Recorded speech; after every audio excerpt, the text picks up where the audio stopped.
ज्ञान बहुधा जान्वेदा विगदा जन्म भदो जाजगे जाद्या हरे गाय जदे सर्वरोग रोगदिधा भय Aziriyemmahu kimoropadao jete brahmanosya mugamasit baho rajanyagrita oro tadasya tadavesya rajandrama manaso jat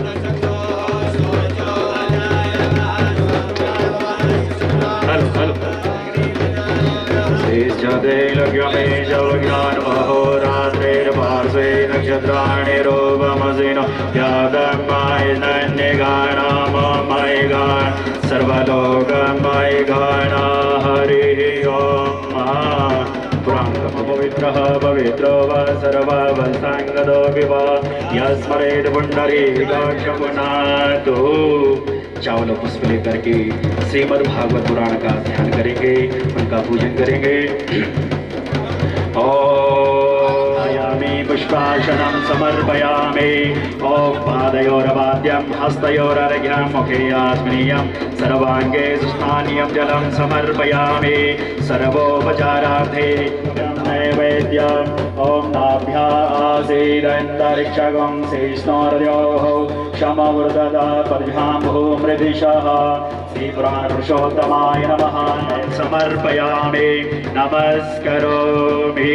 Shrimad Bhagavat पुराण का ध्यान करेंगे। ओम कृष्णाय वासुदेवाय हरये परमात्मने प्रणतः क्लेशनाशाय गोविन्दाय नमो नमः।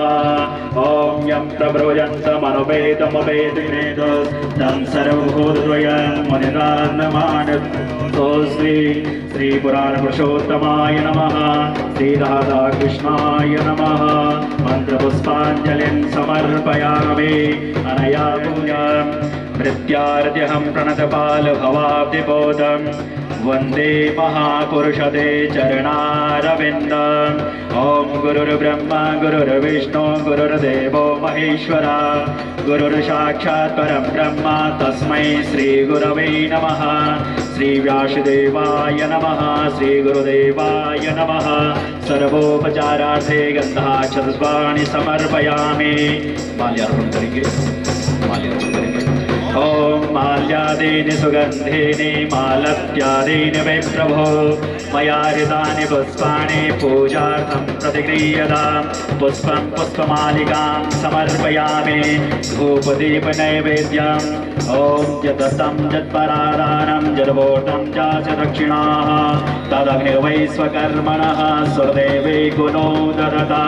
श्री व्यासदेवाय नमः श्री गुरुदेवाय नमः। धूपदीप नैवेद्यं कृताया पूजाया साधुगुण्याते द्रवदक्षिणां समर्पयामि। स्थिरैरङ्गे स्तुष्टो वा गुंसस्थानो मृभ्यसे महिते वहितं जदायुः आरार्धिक्या।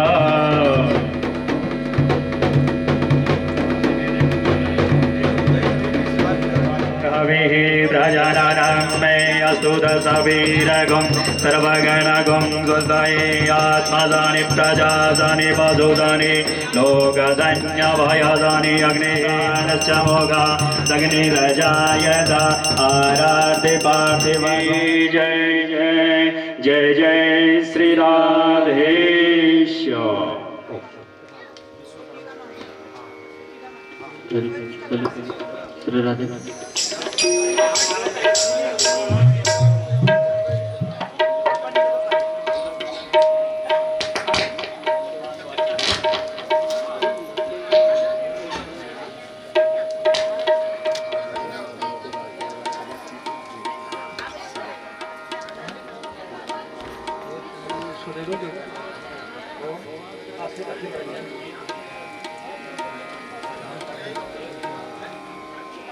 श्री राधे राधे श्री राधे।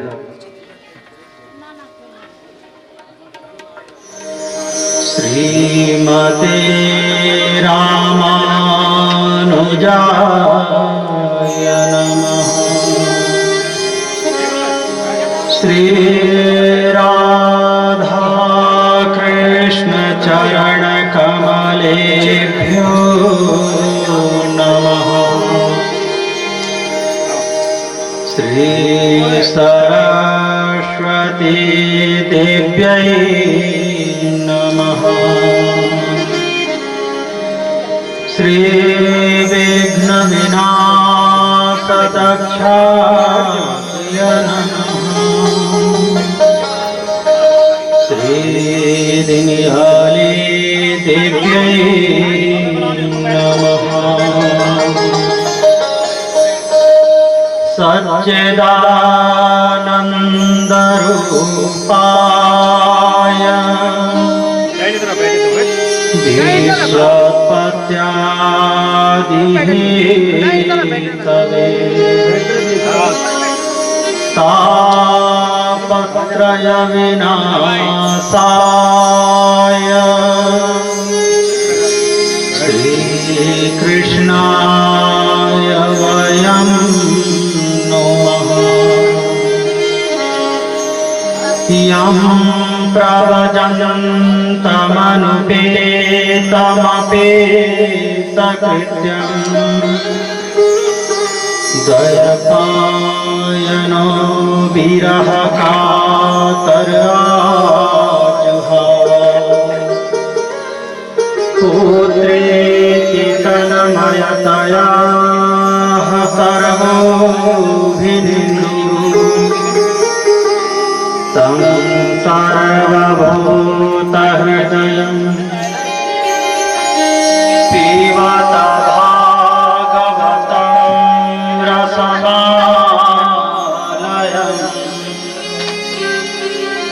मोरहो रसिका भुवि भावुका नारायणं नमस्कृत्य नरं चैव नरोत्तमं देवीं सरस्वतीं व्यासं ततो जयमुदीरये। मङ्गल्यां मङ्गलं विष्णुं वरेण्यं मनघं शुचिं नमस्कृत्य ऋषिकेशं चराचरगुरुं हरिं साण्डल्यवंशसम्भूतं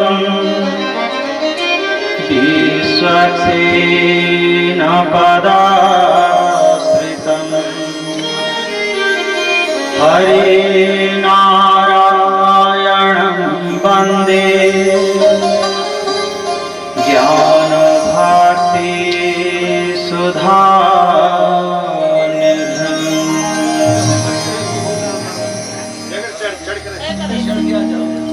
हे गोपाल राधा कृष्ण गोविंद गोविंद। हे गोपाल राधा कृष्ण गोविंद गोविंद। हे गोपाल राधा कृष्ण गोविंद गोविंद। हे गोपाल राधा कृष्ण गोविंद गोविंद। गोविंद गोविंद माधव गोविंद गोविंद। कृष्ण गोविंद गोविंद माधव गोविंद गोविंद। कृष्ण गोविंद गोविंद माधव गोविंद गोविंद। कृष्ण गोविंद गोविंद माधव गोविंद गोविंद।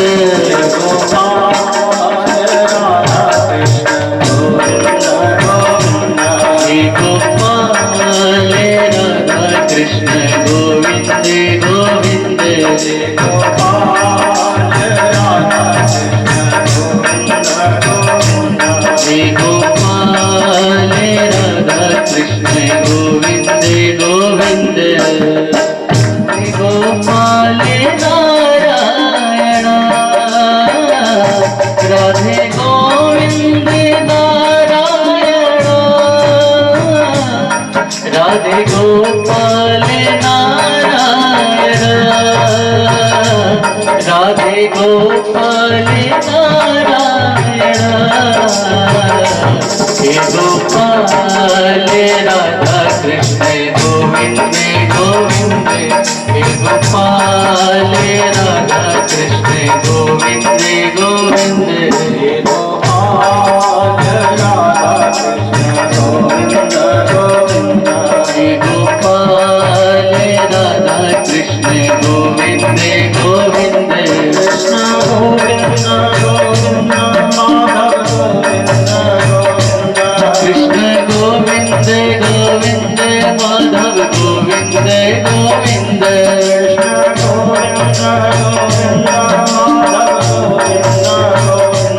कृष्ण गोविंद गोविंद माधव गोविंद गोविंद कृष्ण गोविंद गोविंद माधव गोविंद गोविंद राधा कृष्ण गोविंद गोविंद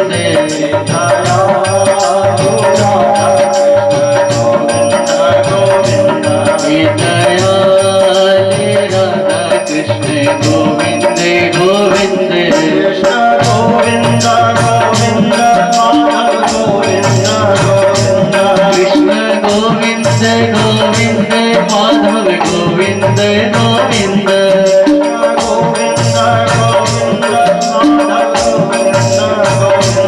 कृष्ण गोविंद गोविंद माधव गोविंद गोविंद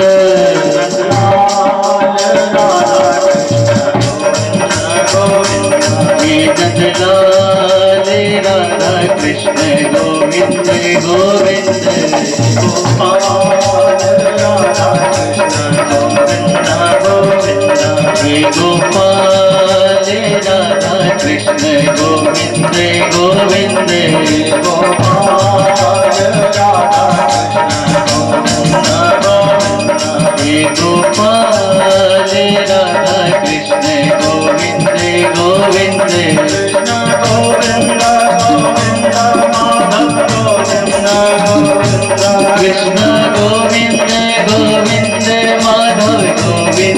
गोविंद कृष्ण गोविंद गोविंद माधव गोविंद गोविंद कृष्ण गोविंद गोविंद माधव गोविंद गोविंद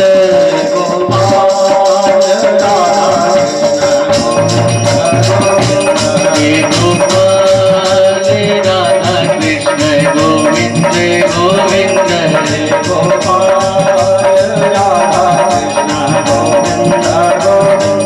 हे गोपाल राधा कृष्ण गोविंद गोविंद कृष्ण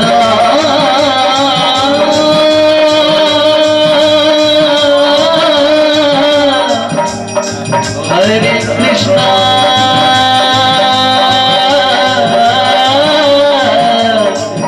हरे हरे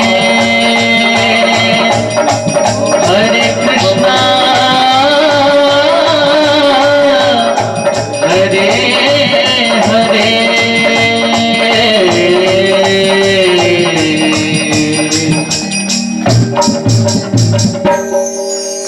बोले श्री लक्ष्मीनारायण भगवान की जय हो श्री वैकुंठनाथ भगवान की जय हो श्री गोदारंगनाथ भगवान की जय हो श्री राधा कृष्ण भगवान की जय हो श्रीमद्भागवत महापुराण की जय हो श्री महामुनि सुखदेव जी महाराज की जय हो श्री वेद व्यास भगवान की जय हो श्री बद्री विशाल भगवान की जय हो श्री केदारनाथ भगवान की जय हो श्री गंगा महारानी की जय हो श्री यमुना महारानी की जय हो श्री सरस्वती महारानी की जय हो श्री काशी विश्वनाथ भगवान की जय हो। श्री दनियाली देवी महारानी की जय हो।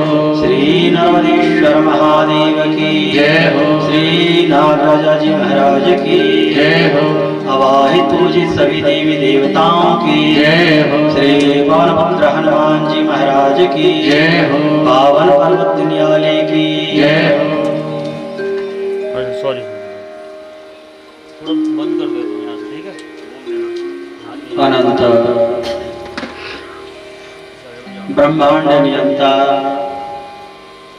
जगदाधार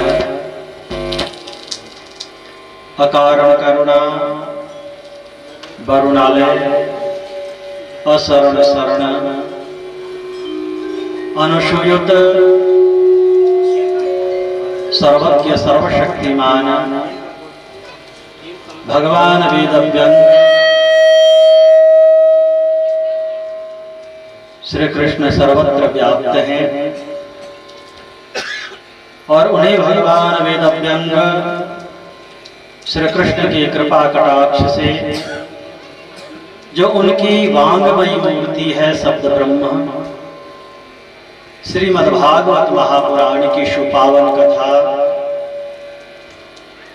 जगत जननी करुणामयी भक्त हृदय आह्लादनी श्री वृंदावन विहारिणी राधा रानी के चरणों में बैठ उनके आंचल का आश्रय प्राप्त करते हुए माता भगवती कात्यायनी दुर्गा जी जो दनियाली माता के रूप में शोभायमान हो रही हैं, उनके चरण चिन्हों से अलंकृत सुसज्जित सुपूजित ये पुण्यमयी पावन धरती दनियाली जहाँ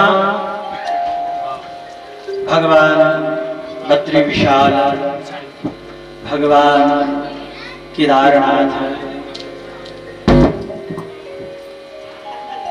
मुक्तिदायिनी गंगा भक्तिदायिनी यमुना और विद्यादायिनी सरस्वती देदीप्यमान हो रही हैं,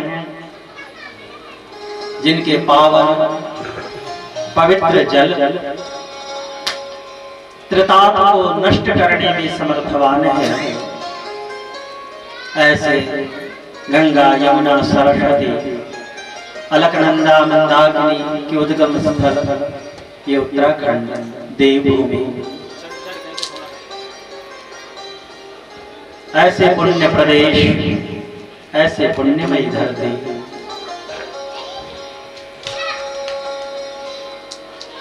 ऐसे पुण्यमयी धरती पर हमें और आपको सप्त दिवसीय श्रीमद्भागवत महापुराण की सुपावन कथा आत्मलाभ के लिए प्राप्त होने जा रहा। मेरा अत्यंत सौभाग्य है कि मैं इस पुण्यमयी पवित्र पावन धरती पर निवास करता हूँ। यही सर्वावत अति कठिनाई धर्म के स्थान पर जगह मिल जाए, ये विगत भगवत कृपा की संभव नहीं। संतों ने कहा है कि अन्यत्र शीश महल मिल जाए और कहीं तीर्थ में एक तृण की कुटिया मिल जाए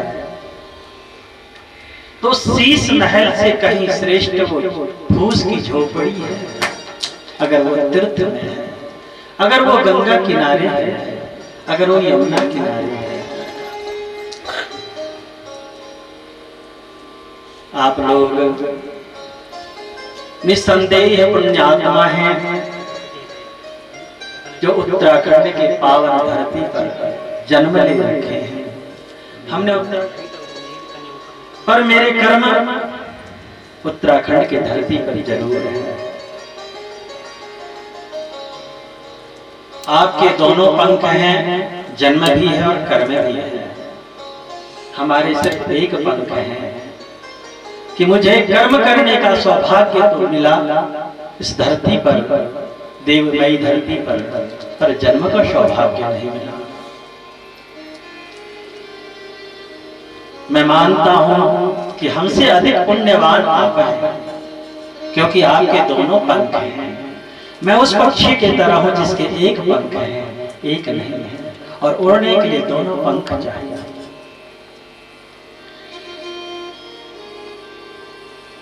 पर इस देवभूमि पर भगवान बद्री विशाल की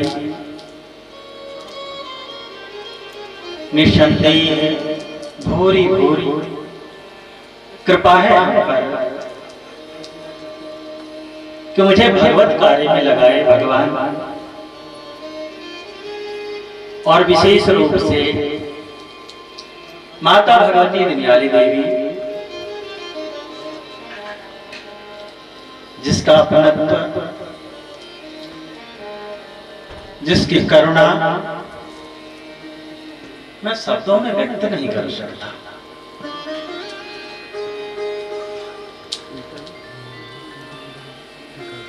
कुछ बोलना भी चाहूं, वाणी वहां जाने से पहले ही हृदय व्यथित होकर के मानो अवरुद्ध हो जाती है वाणी। असमर्थ महसूस करता हूं अपने आप को कि जो निन्याली देवी ने हमें प्यार, जो दुलार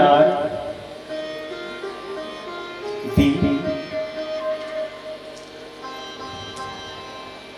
मां का ऋण तो होता है पर उसको उतारा नहीं जा सकता, उसको व्यक्त भी नहीं किया जा सकता। हमें याद है पावन प्रसंग इसी जगह की, इस निन्याली देवी की करुणा।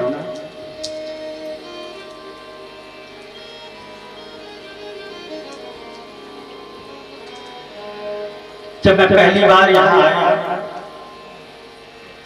मेरे पास कोई संसाधन नहीं था।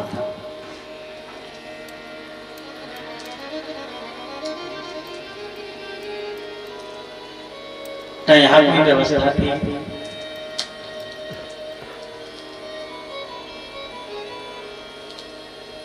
दिन में पत्ते इकट्ठे करके लाया हमने सोने के लिए। एक पतली सी चादर थी, उसे ओढ़ के सोया। आधी रात को ठंड लगी, तो ठंड लगने के बाद जो लंबा सो रहा होता वो सुगड़ने लगता है, हाथ पांव आदि ओढ़ने लगता है, शरीर को इकट्ठा करता है तो थोड़ी गर्मी महसूस होती है, ठंड कम लगती है। सुकड़ता गया, पर निन्याली की ठंड एक चादर के बस की नहीं थी रोकना।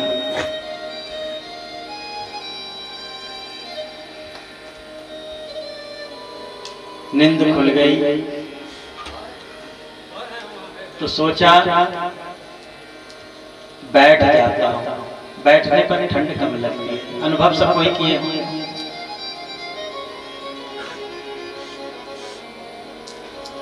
तो बैठने के लिए जैसे ही न रोशनी थी न कुछ था, यहाँ कोई व्यवस्था नहीं थी, अंधेरे में। तो जैसे बैठने के लिए मैं उत्तेजित हुआ और जो चादर ओढ़ रखा था उसको हटाया, तो चादर से एक माचिस के गिरने की आहट सुनाई पड़ी। आवाज, माचिस गिरने की जो झंझनाहट होती वो आवाज सुनाई पड़ी। मेरी चादर पे ही माचिस।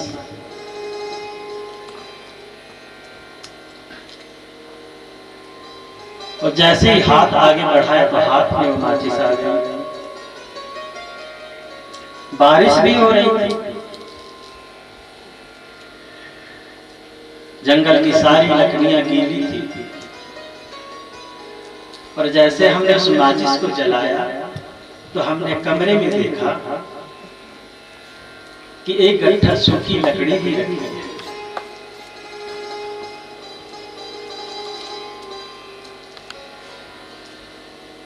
अग्नि प्रज्वलित किया, रात ऐसे ठंड से बचा।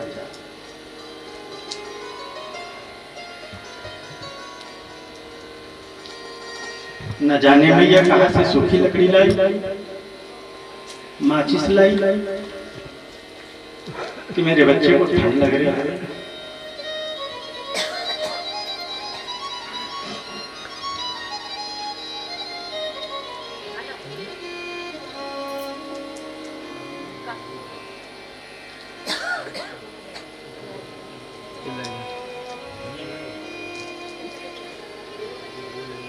कोई शब्द नहीं किस प्रेम को व्यक्त किया जाए।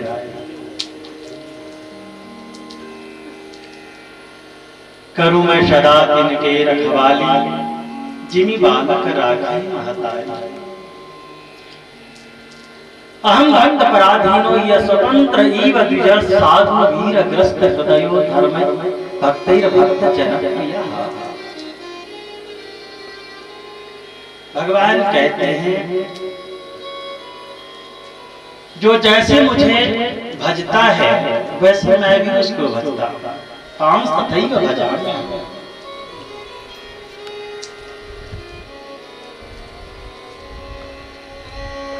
परमात्मा चराचर जीव की सृष्टि करते हैं। अरे माँ को जितने एक बच्चे को पैदा करने में पीड़ा होती है, कष्ट सहना पड़ता है, उतने अगर 10 भी हो तो सब में पीड़ा होती है। पर उन 10 बच्चों में कोई बच्चा अगर माँ का प्यारा है, वो इसलिए प्यारा है क्योंकि माँ की सेवा करता है, उसकी आज्ञा का पालन करता है। तो पीड़ा तो सबको पैदा करने में उस माँ ने कष्ट झेली है, पर सबसे ज्यादा प्यार उस बच्चे से होता है जो माँ को प्यार करता है। भगवान के साथ भी, इन देवी देवताओं के साथ भी कुछ ऐसा ही है।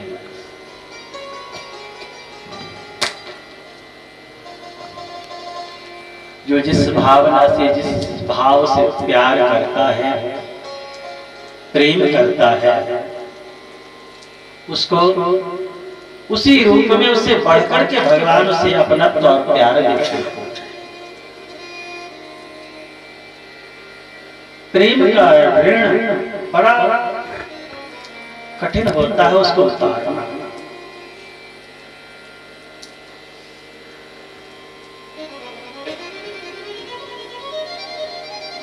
मिथिला में जहाँ भगवान राम जी का ससुराल है, वहां एक कवि हुए हैं। इस कलयुग में विजात पुराने नहीं बात है, विद्यापति मैथिली भाषा की कवि विद्यापति।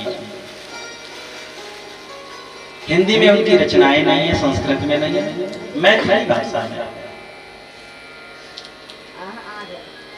विद्यापति बहुत अच्छे कवि थे और जितने उच्च कोटि के कवि थे उतने ही महान भगवान भोलेनाथ के भक्त भी थे।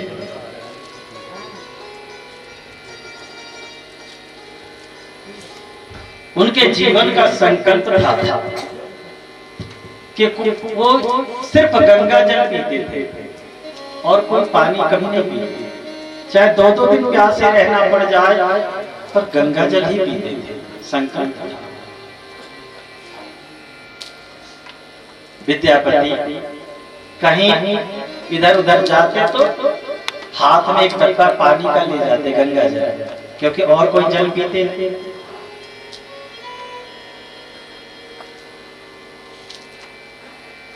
संकल्प था ऐसा।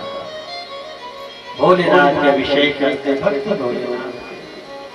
पर विद्यापति की जो धर्मपत्नी थी वो बड़े उग्र स्वभाव की थी। कठोर स्वभाव होता है। आप लोगों ने देखा होगा कि पतिदेव तो सीधे साधे हैं, पर घर में जो महारानी है वो बड़े उग्र स्वभाव।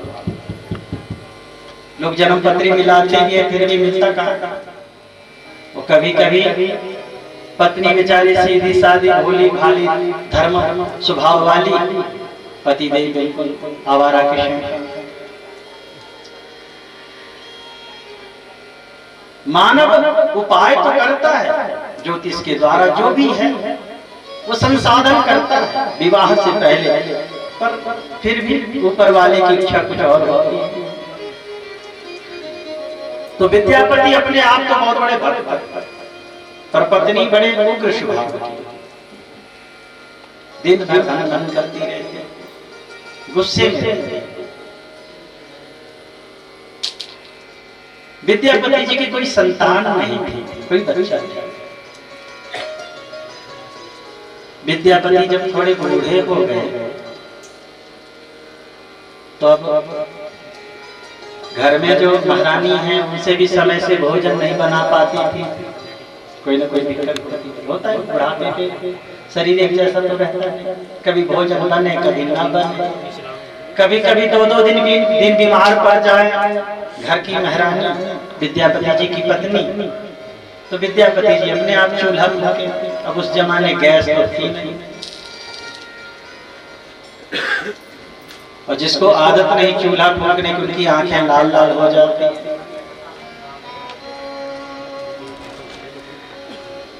तो विद्यापति की ये दशा देख विद्यापति को कभी ये मन में भी एक विचार नहीं आया कि मेरी संतान नहीं है।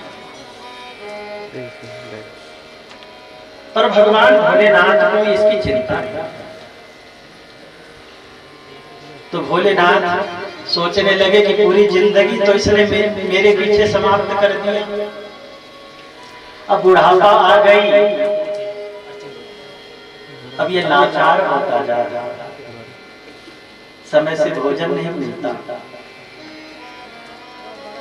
तो भोलेनाथ एक नौकर बनकर के आया, नौकर बनकर के आया। प्रेम का कर्ज तो देखो कि भगवान को नौकर बना दिया उस कर्ज में। विद्यापति के पास आए,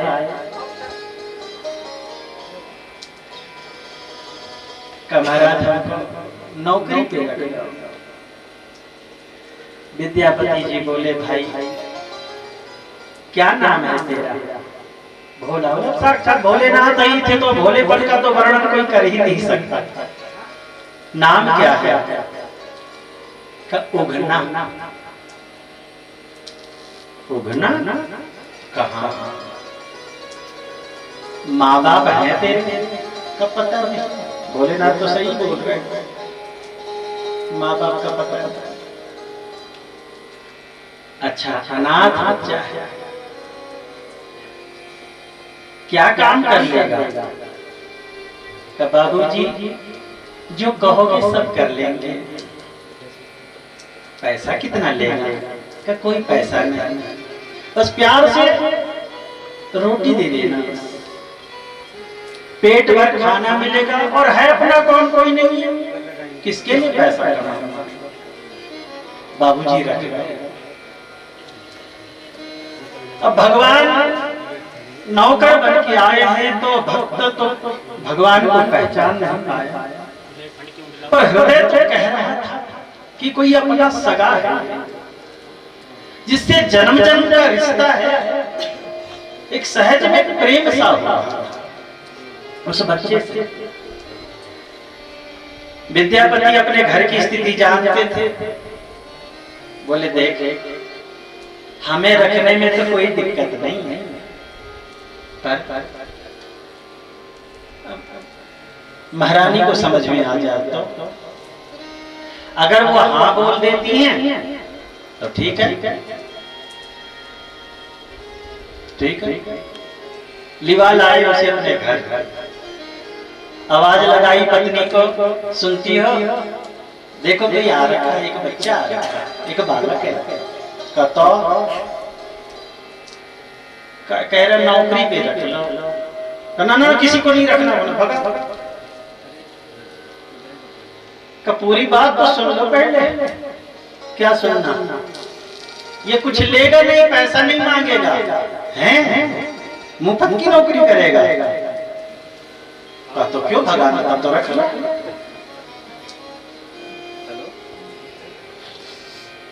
जैसे सुनी कि पैसा नहीं लेगा तब तो ऐसा अवसर कौन छोड़ता, रख लो। और कुछ तो लेगा, पैसा नहीं लेगा तो का कुछ नहीं, बस घर में जो भोजन बनेगा भर पेट खाएगा और कुछ नहीं। ऐसा कहाँ नौकर मिलता है? का हमें तो मिल गया, अब तुम कहो तो रख ले। अभी नहीं। क्या नाम है रे तेरा? पूछी। उगना है। क्या क्या काम करेगा तू? माता जी जो कहोगी सब कर दिया करूंगा। अच्छा, घर के बर्तन मांज देगा, जूठे बर्तन कहाँ? झाड़ू पोछा? हाँ। मेरे कपड़े धुल देगा? हाँ।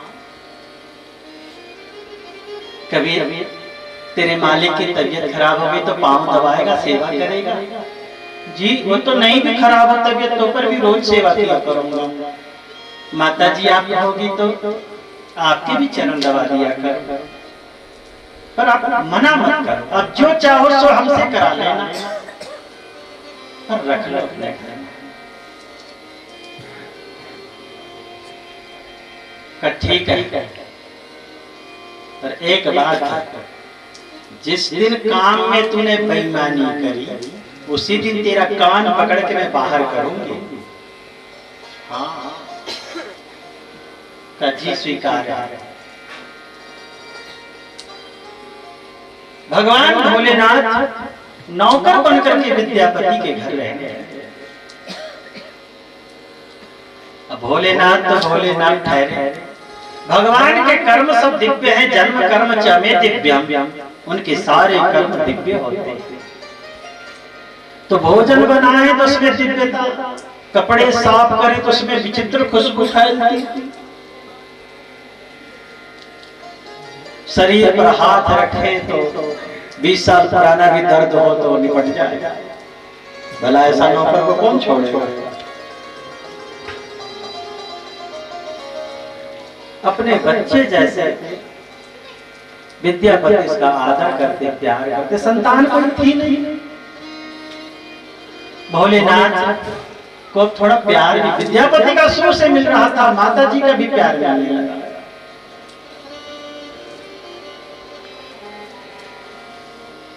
विद्यापति बड़े प्रसन्न थे। चलो भगवान ने पुत्र नहीं दिया पर नौकर ऐसा दिया जो पुत्र से बढ़कर के।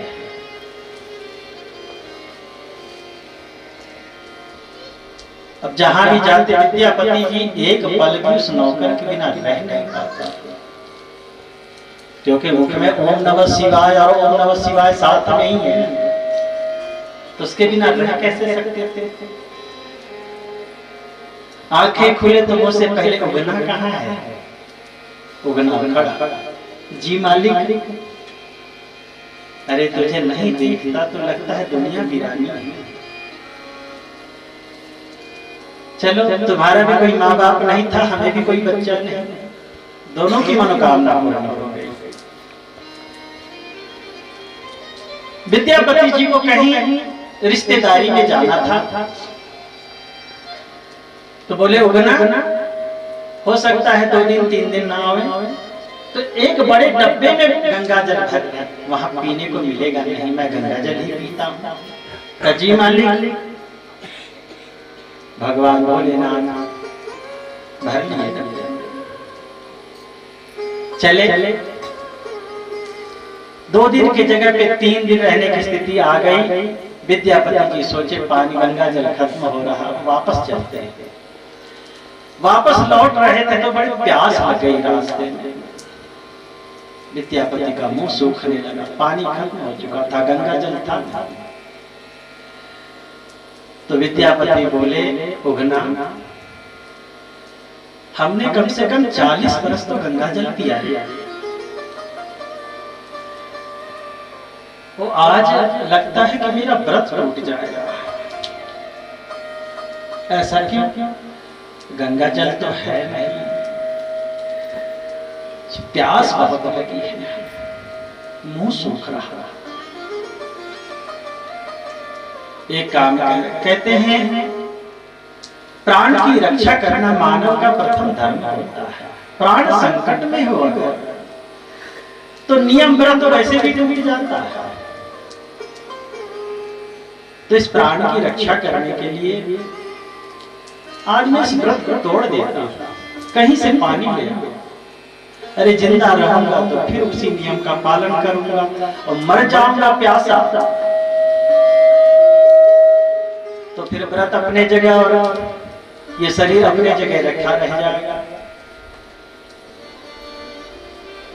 उगना कहीं से पानी बन जा, भाग का प्यास के मारे लगता है कि मैं गिर पड़ूंगा। भगवान भोलेनाथ भागते क्या थोड़े आगे गए, भोलेनाथ सोचने लगे मेरे जटा में गंगा और मेरा भक्त 40 साल से संकल्प कर रखा है, और आज संकल्प को तोड़ दे। जिम्मेवारी मेरे ऊपर कि कहीं से पानी ला। अरे तो नदी नाला का पानी क्या लाना, झरना अपने जटा के गंगा जी किस काम आएंगे। सो भोलेनाथ अपने जटा से ही गंगा जल निकाले और ले आया। मालिक ये लो जल। कहां से लाया? पास में ही एक कुआं है, उसी कुआं से ले आया। बहुत बढ़िया किया। ला दे। एक घूंट अभी पिए थे, मुंह में लगाया, उगना ये कुआं का पानी नहीं है रे, तो गंगा जल। बता गंगा जल तूने यहाँ कहां से लाया? गंगा जी तो बहुत दूर है यहाँ से। नहीं ये तो कुआं का पानी। झूठ बोलता। बता कहां से लाया? नहीं ये तो कुआं का पानी है। विश्वास नहीं होना। हमने 40 साल जिस गंगा मैया का दूध पिया, आज मैं उसका फर्क न पहचानता हूं।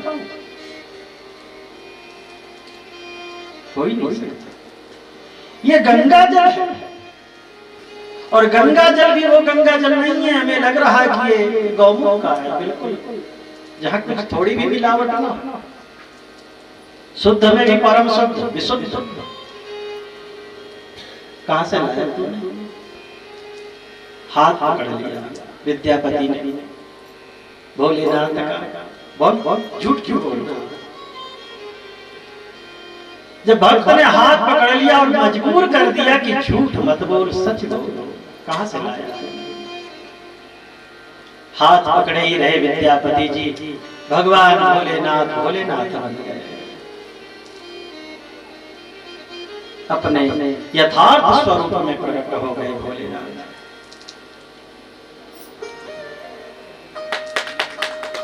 विद्यापति को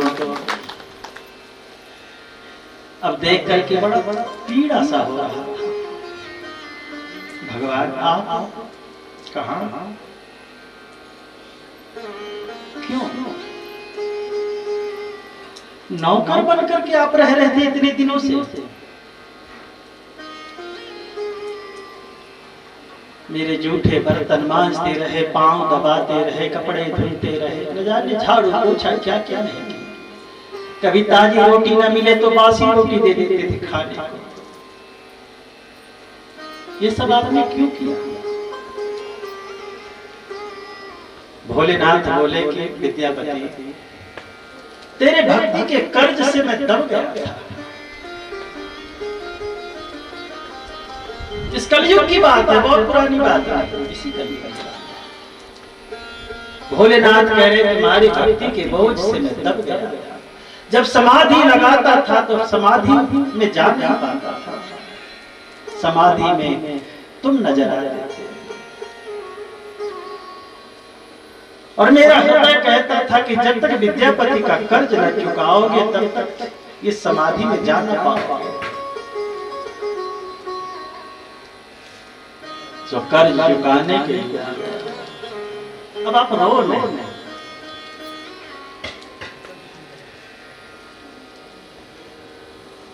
तुमने हमारा दर्शन किया, अब प्रसन्न चित्त होकर के रहो।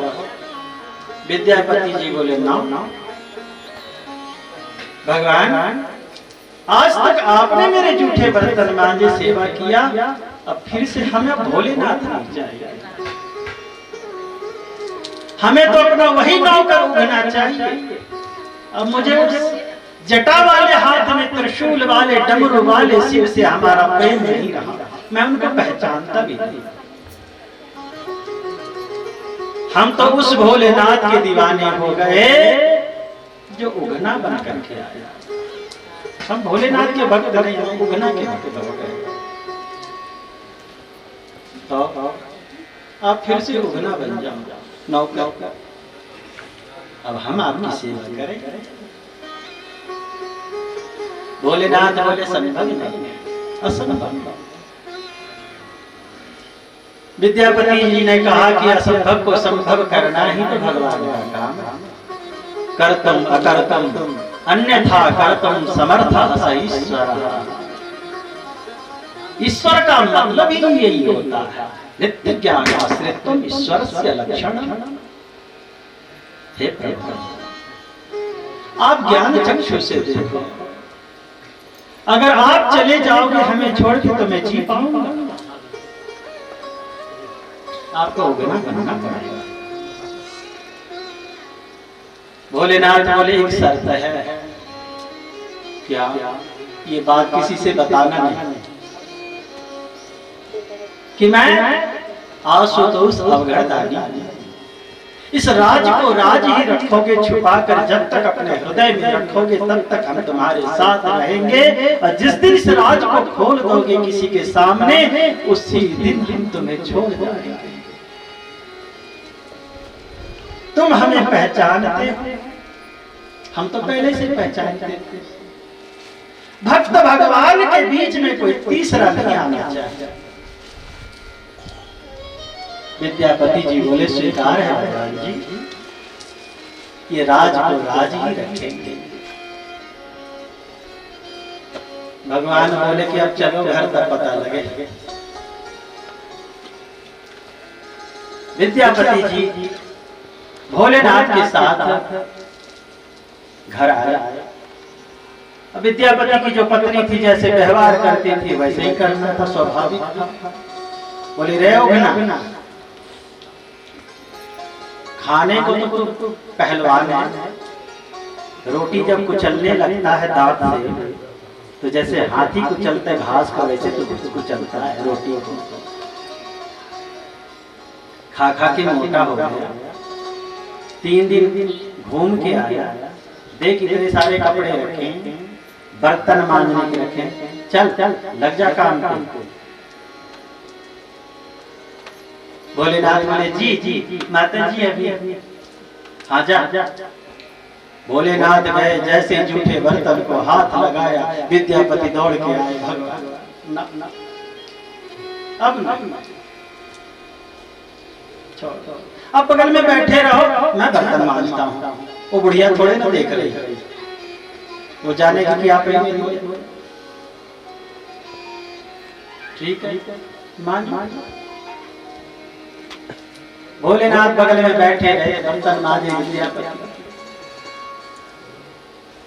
इतने सारे कपड़ों को ला करके पुराने रखे। विद्यापति बोले क्या कर रहे हो? धोएगा ये धुलेगा?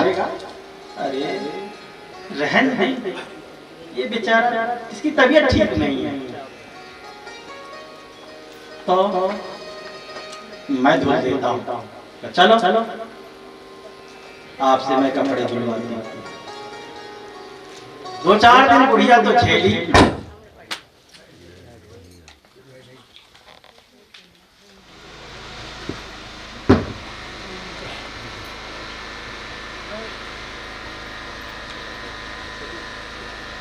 श्री राधे।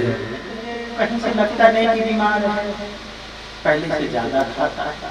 भला चंगा घूमता है, सोता है खर्राटे मार करके, बीमार आदमी को नींद नहीं आती, चलना फिरना बंद हो जाता है, खाता है, कोई लक्षण बीमारी वाली नहीं है, फिर बीमारी का बहाना क्या?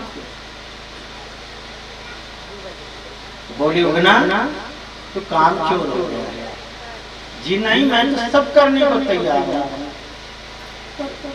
मालिक नहीं देते करने का, चल मालिक नहीं देते, सबका झाड़ू लगा पूरे घर में आज का जी।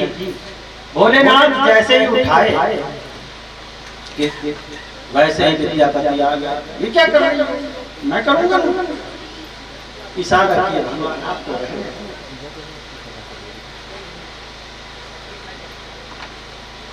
पर डट गई विद्यापति के पत्नी की महाराज, बात क्या है, आज तो फैसला हो जाए, इस घर में या तो ये उगना रहेगा या मैं रहूंगा। विद्यापति जी बोले तू चली जा, रहेगा या तो कहे तो हम दोनों चले जाए, तू इस घर में रहे, पर उगना को निकाल, क्यों ना निकाल? उगना इस घर में रहे और मैं चली जाऊं, मेरी हैसियत उगना से कम है? तब बहुत कम है, तुझे जो जी में आए कर ले, पर उगना नहीं जाएगा। क्यों नहीं जाएगा उगना? तो बस नहीं जाएगा तो नहीं जाएगा, तो मैं भी देखती कैसे नहीं जाता। अरे उगना आज तो घर के पूरे काम करेगा और ताजी रोटी तुझे नहीं मिलनी, कल वाली बासी रोटी को खाएगा, घर के सारे काम करेगा, तो ताजा खा खा करके ज्यादा ही ताजा हो जाएगा। भगवान भोलेनाथ तो जो कहे उसी में राजी, मालकिन कहे तो हाँ में हाँ, उधर मालिक कहे तो फिर ना, मैं क्या करूं?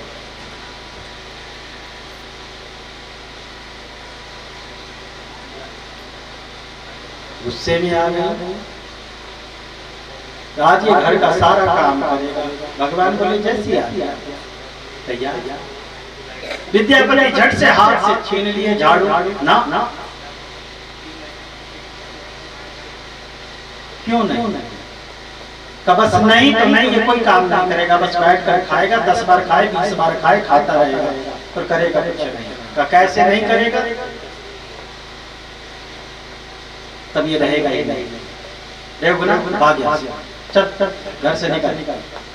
जी भोलेनाथ उसमें भी राजी, मालिक कहते तो मैं चला जाता, मैं कह रही हूँ तुझे समझ में नहीं आता, मालिक कहेंगे भाग गया। एक बार इनसे कहला दो तो मैं चला जाऊं। का तो विवाद कर रहा घर में, तेरा रहना इस घर में ठीक नहीं। वो झाड़ू हाथ में ले रखी थी, खींच कर पीठ पर मारी भोलेनाथ, भाग गया।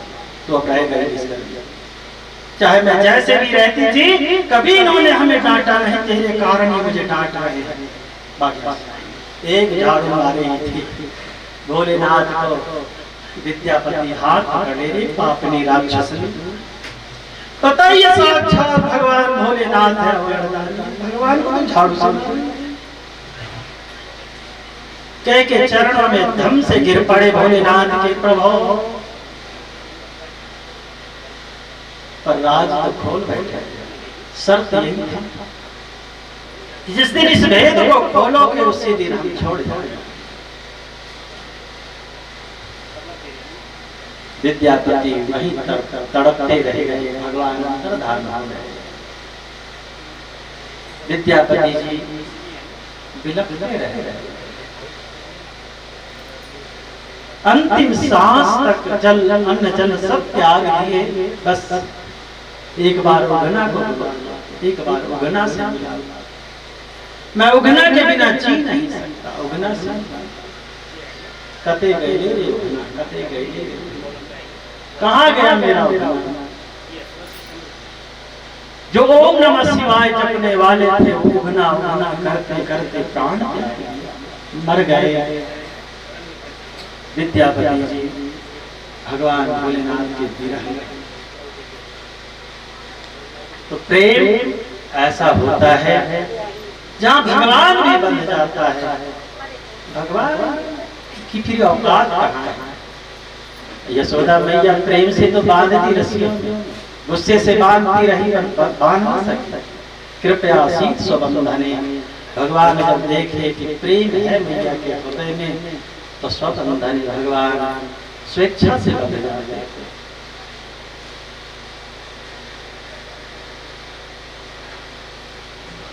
इस पहाड़ पर कुछ मिले ना मिले, लोगों का प्यार अपनत्व तो जरूर मिला।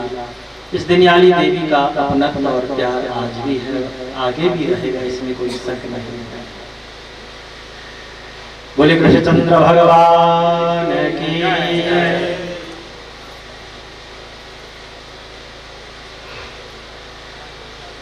भज गोविंद गोविंद गोपाला, भज गोविंद भज गोविंद गोविंद गोपाला, भज गोविंद भज मुरली मनोहर नंदलाला,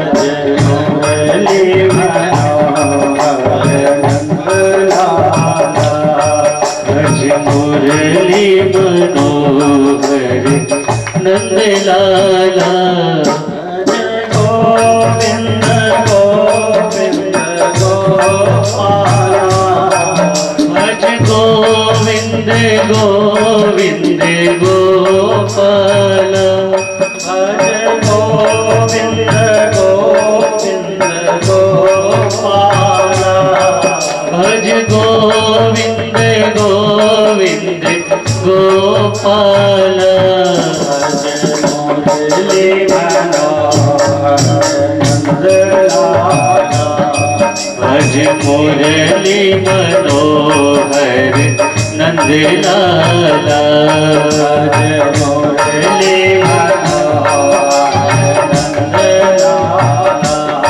भज मुरली मनोहर नंदलाला।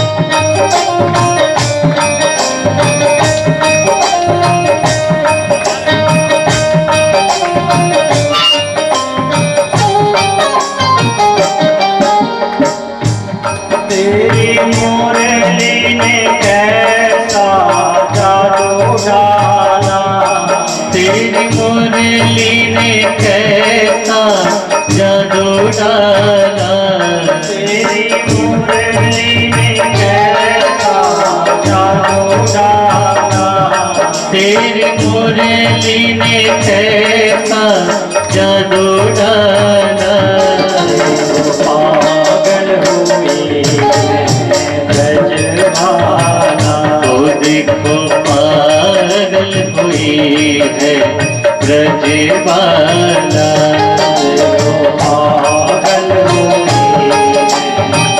ब्रजबाला, देखो पागल हुई है ब्रजबाला,